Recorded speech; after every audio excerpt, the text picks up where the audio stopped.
Oh goody, it's another space shooter on Turbo. Oh wait, this is Game Boy. And I actually have this. Okay, let's dive into Nemesis then.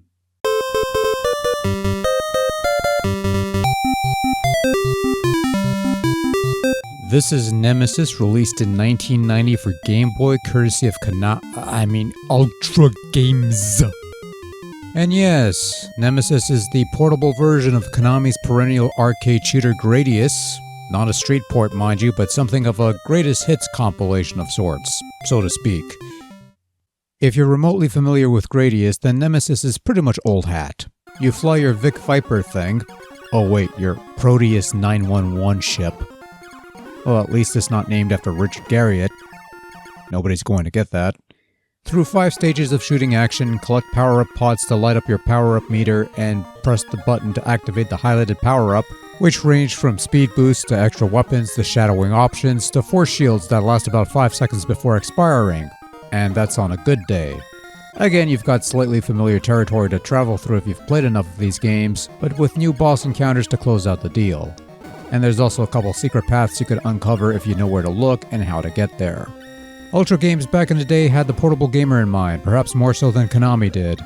Much like Follow the Foot Clan did, pressing start on the title screen brings you to an option screen that lets you set your starting stage from any of the 5, your level of difficulty 1 of 2, enable turbo fire, and even set your starting lives from as little as none to as high as 99 lives.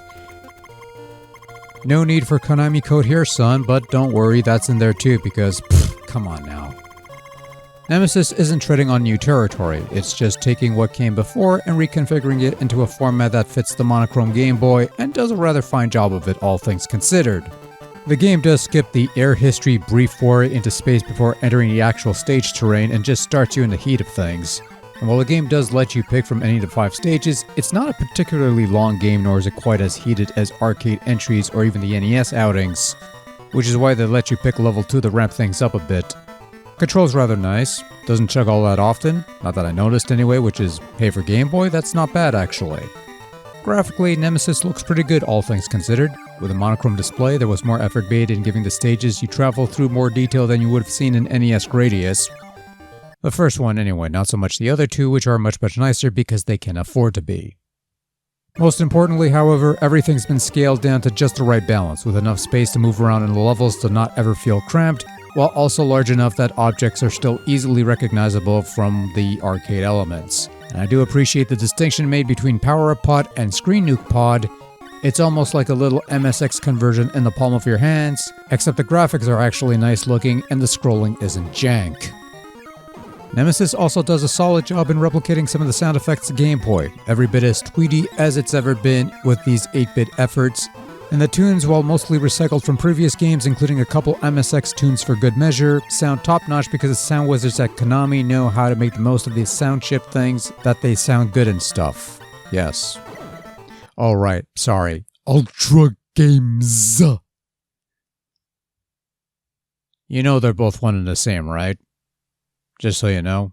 I'm sorry for breaking the kayfabe, but it's been 40 years, get over it.